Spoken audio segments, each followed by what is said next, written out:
Trump seeks to rebrand Department of Defense as Department of War. U.S. President Donald Trump is to sign an executive order on Friday that directs the Department of Defense to be known as the Department of War. The responsibility of creating executive departments rests with the U.S. Congress, meaning that their involvement may be required to legally change the department's name.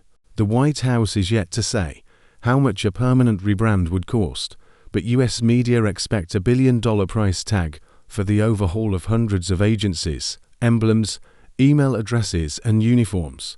The Department of Defense, which oversees the U.S. Armed Services, is the successor to the War Department, which was first established as a cabinet-level agency in 1789 and existed until 1947.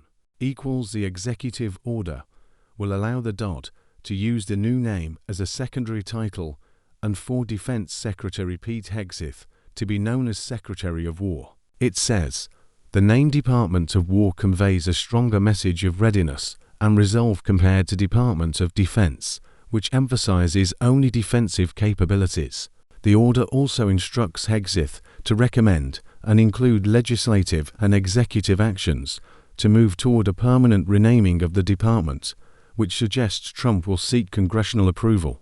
In August, Trump told reporters he was confident Congress would support the idea if their support was needed. Democratic Senator Andy Kim of New Jersey said the renaming was a childish idea, adding, "Americans want to prevent wars, not tout them." The Department of War was established by George Washington but was rebranded following World War II. Trump has repeatedly floated the idea of the name change, arguing that the U.S. has an unbelievable history of victory in both world wars under the previous name. Trump and Hegseth have sought to refocus the department on warfighting and a warrior ethos.